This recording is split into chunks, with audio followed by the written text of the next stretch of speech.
gospodje, lep pozdrav vsem. Torej, moj skromni prispevek človekovo dostojanstvo, svoboda in pravice kot temeljno vrednotno soglasje iz krščanske perspektive, seveda na podlagi luteranskega prepričanja. Pomembno se mi zdi, da si ljudje v odnosu do temeljnih vrednot za prihodnost družbe v duhu svobode in pravice, ki so najbolj temeljne človekove in človeške pravice in svoboščine, tako iz moralno-etičnega, kakor tudi religioznega vidika, v nujni perspektivi sodelovanja in sožitja vedno znova in znova zastavimo vprašanje, ali obstaja naloga cerkve, zdaj tu pod pojmom cerkve ne mislim v konfesionalnem smislu, ampak bolj v religiološkem smislu. Torej, ali obstaja naloga cerkve, ki se izraža v zavzemanju stališč do političnih in socialnih problemov?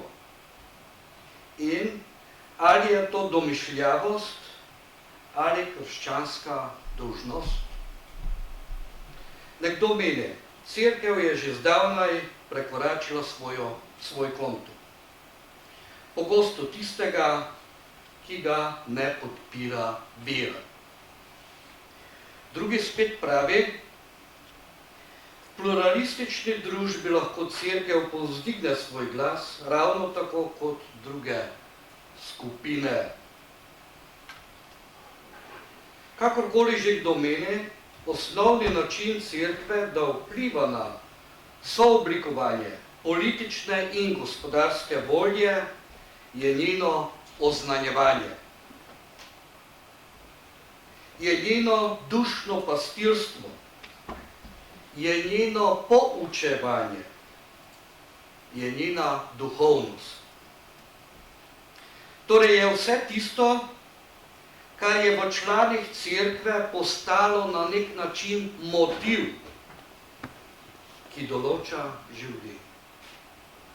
Kjerkoli je Kristus v človekovem srcu in duhu, vrednostne odločitve ne ostanejo brez vpliva na njegovo politično in gospodarsko pot. Služba cerkve družbi ne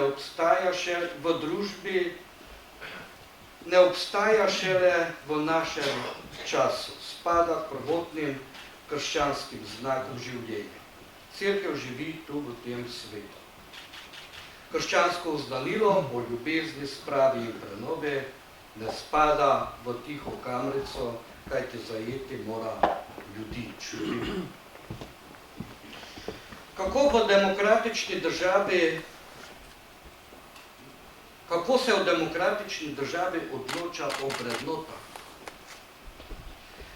Demokratična država živi od vrednot. Brez njih ni mogoče formulirati političnih programov. Pojmi, kot so svoboda, pravičnost, solidarnost, enakost možnosti, kvaliteta življenja, humanizacija in demokratizacija, so namreč miselne etikete, ki vsebujejo del svetovnega nazora, filozofije in religije. Signalizirajo določeno podobo o človeku. Kako je lahko demokratična država religiozno nevtralna, ko pa politična programatika ne more shajati brez religiozno-svetovno-nazorskega elementa. V sodobnih demokracijah je politični prostor omejen. Predpolitični prostor pa ostaja prost. V ozadju je tudi tradicija iz Lutrove reformacije. Citiram Lutra, ki pravi: religiozne temeljne vrednote in njihovo posredovanje na eni strani ter državni organi in njihovo izvrševanje oblasti na drugi strani pripadajo različnim načinom božjega vladanja, ki se v glavnem medsebojno prepletajo, vendar ohranjajo vsak svojo samostojnost pred Bogom. Konec citata. Državni organi v demokraciji morajo vedno biti zainteresirani za vpliv na vrednostne predstave v družbi. Demokratična država mora zelo previdno ravnati s temeljnimi vrednostnimi predstavami svojih državljanov. Večina političnih in gospodarskih problemov ima svetovno-nazorske aspekte. Brez skupnega osnovnega soglasja o temeljnih vrednotah in fondov moralnih prepričanj demokratična država enostavno ne more živeti.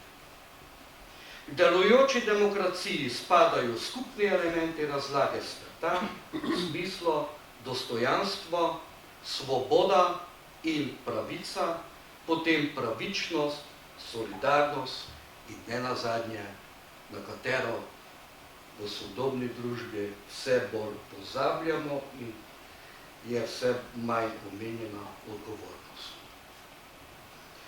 Duhovno kraljevstvo ni dovolj, da bi uredilo družbo in bi preprečilo njeno samouničenje. Zato mora svetno kraljevstvo skrbeti za zunanjo ohranitev življenja.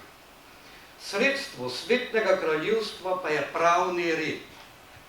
Uveljaviti se mora z oblastjo. Krščanska soodgovornost za politični svet se nenazadnje uresničuje z ozaveščanjem te povezave. Martin Luther se ni sramoval dajati natančnih nasvetov za politične nasvete. Marsikatero njegovo knjigo bi lahko celo danes, po 500 letih reformacije, označili naravnost za politično in socialno spomenico. Prihodnost človeštva, njegovo kolikor toliko človeka vredno preživetje, je zaupano skupnim prizadevanjem vseh ljudi. Revnih in bogatih, črnih in belih, ljudi na vzhodu in na zahodu, vernih in neverujočih, kristjanov in nekristjanov. V tem smislu je dnevni red sveta tudi dnevni red cerkve. Če so ogrožene temeljne pravice ljudi ali drugi elementarni življenjski pogoji, je cerkev neposredno izzvana. Kaj ima cerkev povedati?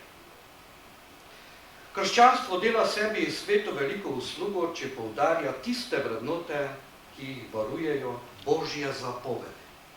Še Božjih zapovedi. Kar ponuja Biblija, je zaklad, ki ga je treba vedno znova odkrivati. Berimo na primer starozavezno zgodbo o Nabotovem vinogradu, prva knjiga Kraljev, 21. poglavje. To ni samo odločilna izjava o lastnini, ampak tudi o samovolji mogočnikov oziroma vladarjev, o korupciji, o zlorabi religije, o posamezniku in družbi, o pravni državi, če hočete, in o prekršitvi pravnega reda oziroma o prekršitvi prava. Tudi Jezusovi klici gorja bogatim, sitim, ljubljencem usode, potem njegove prilike o bogatinu in ubogem Lazarju ali o neusmiljenem služabniku nas zadevajo v jedro našega osebnega prepričanja in našega socialnega obnašanja. Tu namreč v tem našem osebnem prepričanju in v tem našem skupnem socialnem obnašanju padejo naši maliki in družba se spremeni. Zadeta je korenina mišljenja prijatelj sovražnik. Zaključek.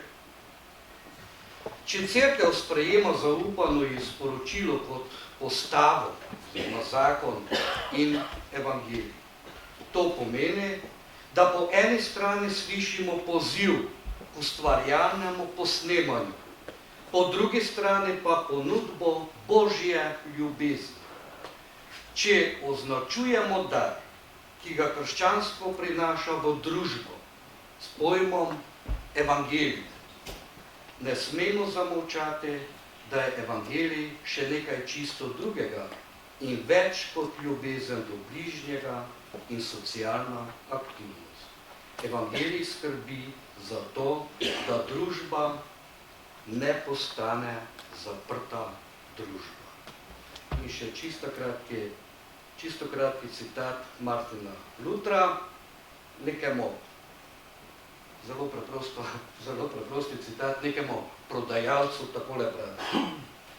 Tvoje prodajanje ne sme biti delo, ki bi bilo prosto prepuščeno tvoji moči in volji, brez vseh zakonov in mere, kot bi bil ti Bog, ki nikomor ni odgovoren. Ker pa je takšno tvoje prodajanje delo, ki ga opravljaš svojemu bližnjemu, ga moraš opraviti tako zakonito in povesti, da bo brez škode za tvojega bližnjega in veliko bolj pazi na to, da mu ne boš škodoval, kakor na to, kako boš zaslužil. Hvala lepa.